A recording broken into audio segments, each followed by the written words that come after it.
Next topic आता है भाई हमारा, जो हम स्टार्ट करने वाले हैं, पोटासियम डाइक्रोमेट। ठीक है, अब पोटासियम डाइक्रोमेट में क्या है भाई, सबसे पहले जनरल फॉर्मूला। ठीक है, फॉर्मूला हमारे पास क्या कहता है, K2Cr2O7। हर बच्चे को पता होना चाहिए फॉर्मूला के बारे में। ठीक है, कई बार क्या होता है कि हमें चीज़ों को पता होता है, हमें चीज़ एक्सप्लेन करने नहीं आती, तो हम ये ना सोचें कि हमें नहीं आता। वहाँ पे जो कमी रहती है वो कमी सिर्फ और सिर्फ प्रैक्टिस की कमी रहती है। ये कहना कि हमें नहीं आ रहा, ये कहना समझ नहीं आ रहा, दैट नॉट ए सॉल्यूशन। ये आपका सॉल्यूशंस नहीं है। आपको समझ आ रहा है या नहीं आ रहा है, एग्जाम सेम डेट पे होते हैं। एग्जाम्स के अंदर आपको कोई भी चीज़ देखने को नहीं मिलेगा। जब बात आती है एग्जाम्स की, तो हमें उसके बेस पे प्रिपरेशन भी करना होता है। बर्डन उनके लिए होता है जो बच्चे रूटीन में नहीं पढ़ना चाहते। सबसे बड़ी प्रॉब्लम हमारी क्या है कि हमारे पास कोई भी हमारा टूल नहीं होता जिसके बेस पे हमें स्टडी करनी होती है, या जिसके बेस पे हमारी डेली डे एक्टिविटीज होती हैं। जो टू डू लिस्ट हमारे पास है वो किसी प्रकार की होती नहीं, और हम स्टूडेंट लाइफ में उन चीज़ों को इम्पोर्टेंस समझते भी नहीं हैं। हालांकि सच्चाई ये है कि सबसे ज़्यादा इम्पोर्टेंस वही होती हैं, क्योंकि उसी के बेस पे हमें पता चलता है कि आने वाले टाइम पे आपको क्या कौन सा एक्टिविटीज़ को फॉलो करना है, प्रिपरेशन करनी है नहीं करनी है, किस टॉपिक को ध्यान देना है, किस टॉपिक पे ध्यान नहीं देना है, कौन सा टॉपिक आपके लिए इम्पोर्टेंट है। कुछ बच्चों के साथ क्या होता है कि एग्जाम्स लास्ट डेट पे पहुंच जाते हैं, या एग्जाम्स फाइनल एग्जाम्स के पास पहुंच जाते हैं, पर ये नहीं पता होता कि कौन सा टॉपिक हमारे लिए इम्पोर्टेंट है और कौन सा टॉपिक हमारे लिए इम्पोर्टेंट नहीं है। ऐसी प्रॉब्लम्स को फेस आपको ना करना पड़े, इसलिए अपने साथ एक टू डू लिस्ट बना के चलें, जिसके अंदर सबसे पहले जो मॉर्निंग वाला टाइम होता है उसमें उन इम्पोर्टेंट्स काम को करें जो कि हर हाल में उस दिन करने होते हैं। उसके बाद हम उन जो आपके डेली रूटीन के वर्कआउट हैं, काम्स को लिखें, जिनके अंदर आप शाम तक करते हैं तो ठीक है। यदि उन कामों को हम अगले दिन भी फ्लेक्सिबल फॉर्म में कन्वर्ट करते हैं, कोई दिक्कत वाली बात नहीं है। उसके बाद लास्ट में कुछ उन कामों को करें जिन कामों को आप पूरे वीक में आज नहीं तो कल, कल नहीं तो नेक्स्ट डे भी कर लेते हैं, तो भी आपके ऊपर कोई लॉसेस होने के चांसेस नहीं होते।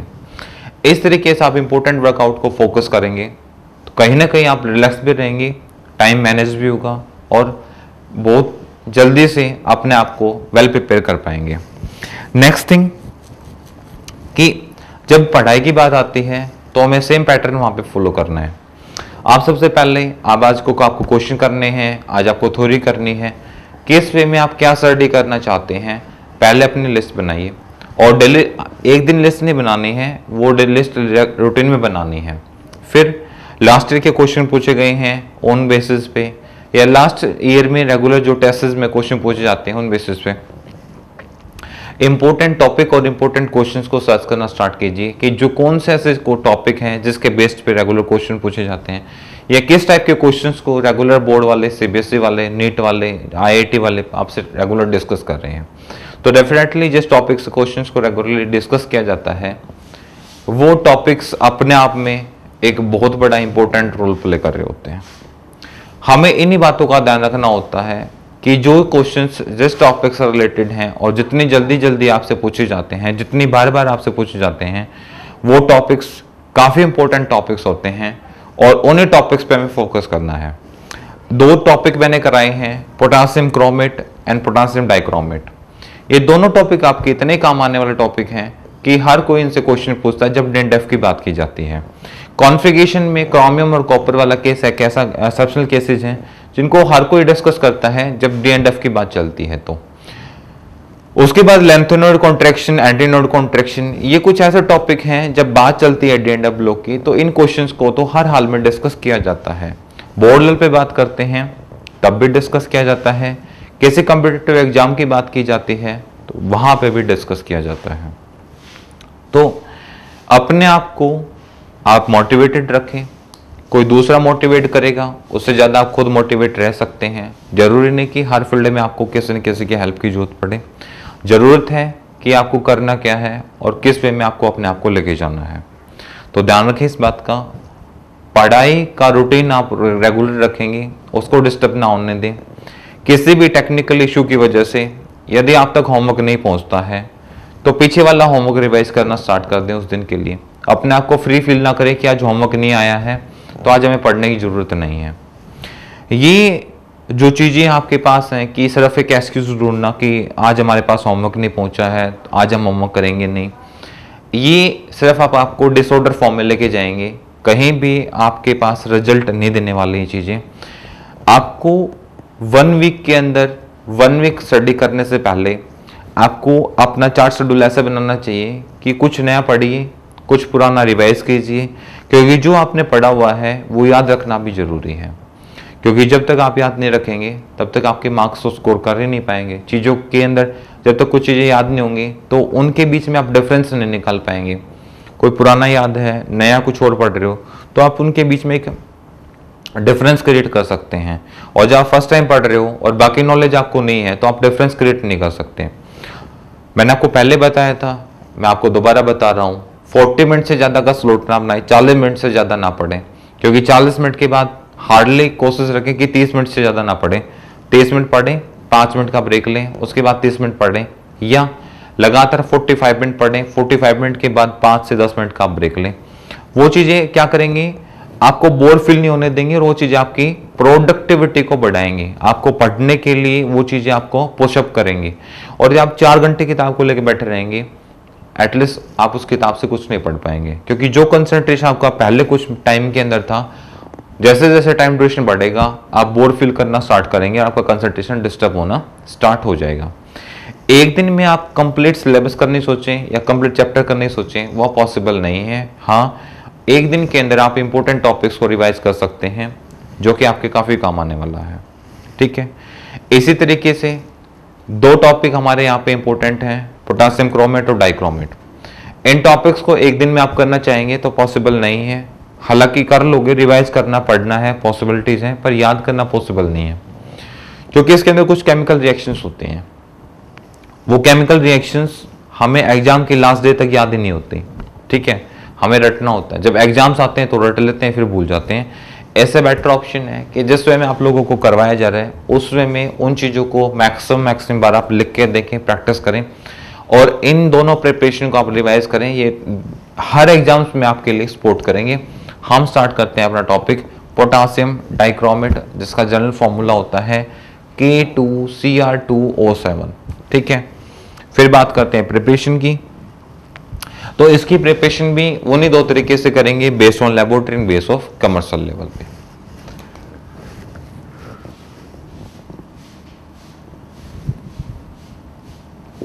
प्रिपरेशन ये बोलता है कि द क्रोमेट और एंड द जो आपके पास रोस्टिंग होता है विद सोडियम कार्बोनेट, ये सोडियम कार्बोनेट के साथ रिएक्ट करेगा in the presence of air. अब ये सबसे खास बात है, जब इससे पहले हमने रिएक्शन की थी वो भी प्रेजेंस ऑफ ऑक्सीजन हो रही थी, ये रिएक्शन हो रही है वो भी प्रेजेंस ऑफ ऑक्सीजन एयर की प्रेजेंस में हो रही है, क्योंकि ये यहाँ पे वर्क करेंगे एज ऑक्सीडाइजिंग एजेंट। ठीक है, जब यहाँ पे मैं क्रोमेट की रिएक्शन करता हूँ सोडियम कार्बोनेट के साथ, इसने पहले बोला था कि इसकी प्रेजेंस में रिएक्शन होगी। ठीक है, वाटर यहाँ पे ऑलरेडी बोला प्रेजेंस ऑफ एयर। ऐसा बोलने पे क्या हो रहा है भाई, हमारी CO2 gas, carbon dioxide gas बाहर निकल रही है, आयरन अपने ऑक्साइड बना रहा है और सोडियम क्रोमेट आपको यहां से मिल रहा है। ठीक है, अब इसकी रिएक्शन आप पोटासियम के साथ करा दोगे तो आपके पास पोटासियम क्रोमेट मिल जाएगा।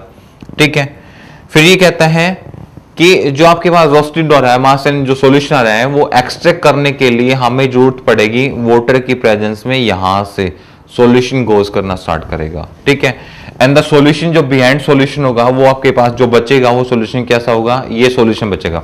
देखो भाई, हमारा यहाँ पे एक स्टेप में प्रिपरेशन हो चुका है, सिर्फ हमें क्या करना है, ये कह रहा है कि और आपके पास है क्रोमाइट के, उनको आपको रिएक्ट कराना है सोडियम कार्बोनेट के साथ। और जब आप रिएक्ट कराएंगे सोडियम कार्बोनेट के साथ in the presence of air, क्योंकि एयर के बिना रिएक्शन नहीं होगी। ठीक है, तो रिएक्शन कराएंगे तो मुझे यहाँ पे सोडियम क्रोमेट मिल रहा है, प्लस आयरन के ऑक्साइड मिल रहे हैं, प्लस कार्बन डाइऑक्साइड मिल रहा है। अब ये तो भाई गैस है, गैस अलग से बाहर निकल जाएगी। ठीक है, अब इसने ऑलरेडी मुझे बताया कि भाई एक्सट्रैक्ट हो जाएगा, अलग हो जाएगा विद वाटर के साथ ही। कौन?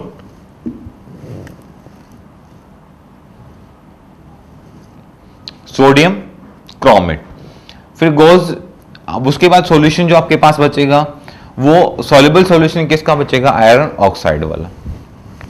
अब आयरन ऑक्साइड के साथ सॉल्यूशन को जब हम ट्रीट करना स्टार्ट करेंगे तो एक अमाउंट को हमें कैलकुलेट करेंगे। अब अमाउंट कैलकुलेट करके आप उसकी प्योरिटी पता कर सकते हो, उसकी प्रेजेंस भी पता कर सकते हो। एक तो हमें पता चल जाएगा कि सॉल्यूशन कितना प्योर है, दूसरा हमें उसकी प्योरिटी का पता चल जाएगा, तीसरा अब वो कितने परसेंट वहां पे कंटेनिंग, उसका अमाउंट कितना प्रेजेंस है उसके अंदर। अब जैसे मान लो मेरे पास आ गया पोटासियम क्रोमेट आपके पास है, ठीक है, पोटासियम डाइक्रोमेट आपके पास है, तो पोटासियम कितने परसेंट उसके अंदर कंटेनिंग है, क्रोमियम कितने परसेंट है, ऑक्सीजन कितने परसेंट है, तो ये सारी चीजें हमें पता करनी होती है।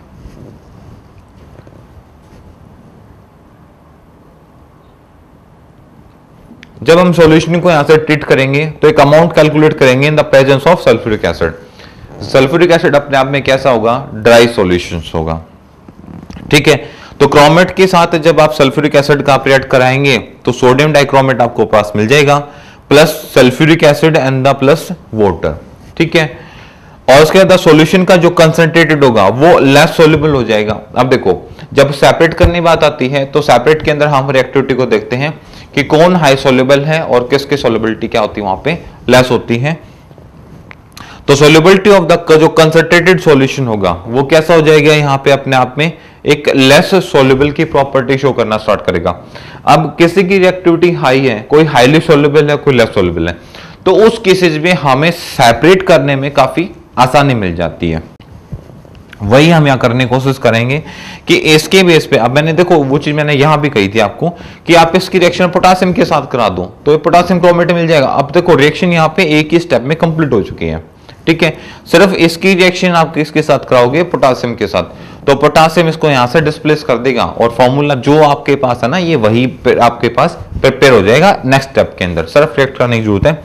तो वो रिएक्शन हमने क्या की, वो यहां आके कराई है, ठीक है। सोडियम क्रोमेट की रिएक्शन KCl के साथ करा दी। जब KCl के साथ कराऊंगा तो मुझे पता है कि इन दोनों को एक्सचेंज करना है, यहां से चेंज होना है, तो ये क्या बन गया K2 से R2। अब देखो ये वो आ गया जो आपके पास था जनरल फॉर्मूला, ये रहा K2Cr2O7। देखिए K2Cr2O7 रेडी हो गया, ठीक है। प्लस क्या होगा NaCl, ये सोल्ट फॉर्म में सॉल्यूशन क्या हो जाएगा, बाहर निकल जाएगा, ठीक है। ये यहां पे क्या होती रहती हैं आपकी इक्विलिब्रियम प्रोसेस के बेस पे आयन एक्सचेंज होती रहती हैं, ठीक है। आयन एक्सचेंज होंगी तो डेफिनेटली कलर भी क्या करेंगी, अलग अलग शो करेंगे दोनों, ठीक है। ये बोलता है कि सोल्युबिलिटी ऑफ सोडियम क्रोमेट की इज हायर, ज्यादा होगी देन द पोटासियम क्रोमेट। अब भाई दोनों क्रोमेट सॉल्यूशंस हैं तो इनकी सोल्युबिलिटीज में भी एक अलग से इफेक्ट आता है, ठीक है। फिर बात करते हैं, अब देखो यहां पे प्रिपरेशन हो गई है। जब हमने पोटासियम परमैंगनेट की बात की थी तो वहां पे आपको 5 रिएक्शन करनी पड़ रही थी, 2 प्रिपरेशन वाली और 3 रिएक्शन हमें वहां पे डिफ्यूज सॉल्यूशन यानी कि फ्यूज सॉल्यूशन के अंदर करनी पड़ रही थी। यहां पे ऑल और जो रिएक्शन है वो आपके पास एक ही रिएक्शन है, ठीक है।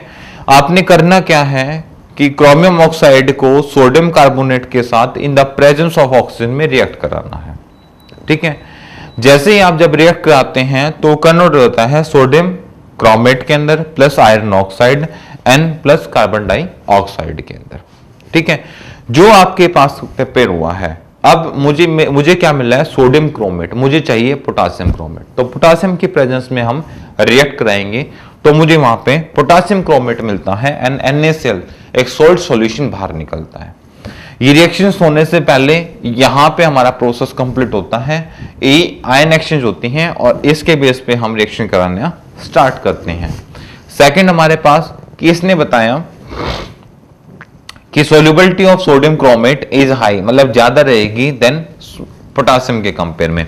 सोडियम के यहाँ पे सोल्युबिलिटी ज्यादा शो कर रहा है। फिजिकल प्रॉपर्टी में बात की कि it is the orange red colour का होता है एंड क्रिस्टल कंपाउंड होता है। अब भाई देखो जो चीज सॉलिड में एग्जिस्ट कर रही है डेफिनेटली हार्ड है वो नेचर में, तो उसका बिहेव कैसा होगा, क्रिस्टल जैसा। यदि वो नेचर में सॉफ्ट होती, ठीक है, या उसका मेल्टिंग एंड बॉइलिंग पॉइंट काफी लो रहता, तो हम बात करते हैं, या उसका रेंज ऑर्डर छोटा होता, ठीक है, तो हम बात करते हैं that is a amorphous solid. ठीक है। बट जिसका रेंज ऑर्डर बड़ा हो, ठीक है, मेल्टिंग बॉइलिंग पॉइंट हाई हो, स्टेबिलिटी ज्यादा हो, एंड नेचर में सॉलिड और ड्राई हो, ठीक है, क्योंकि अमरफा सॉलिड कैसे होते हैं, लिक्विड होते हैं एट रूम टेम्परेचर पे, ठीक है, और ये हमारे पास क्या है, सॉलिड, इसलिए हम क्या कहेंगे, that is a crystal compound, ये क्रिस्टल कंपाउंड होते हैं, and soluble in the cold water. आप देखो भाई, potassium dichromate and potassium permanganate, दोनों के अंदर हमें एक खास बात देखने को मिली कि दोनों के दोनों क्या थे, यहाँ पे सॉल्युबल हो रहे हैं कोल्ड वाटर के अंदर। जबकि डी ब्लॉक एलिमेंट को जब हम स्टडी करते हैं तो डी ब्लॉक के अंदर एक सबसे बड़ी खास बात देखते हैं कि दोनों के दोनों जब रिएक्ट करना स्टार्ट करते हैं after the heat, after the temperature and after the presence of hot water, कि गर्म पानी के प्रेजेंस में वो रिएक्ट करना स्टार्ट करते हैं। और दोनों के कंपेयर में इनकी property that will be different, थोड़ा सा अलग है इन प्रॉपर्टीज को नोट करें। यहाँ पे हमारा टॉपिक होता है कंप्लीट। अब स्टार्ट करें हम एफ ब्लॉक एलिमेंट्स को, ठीक है।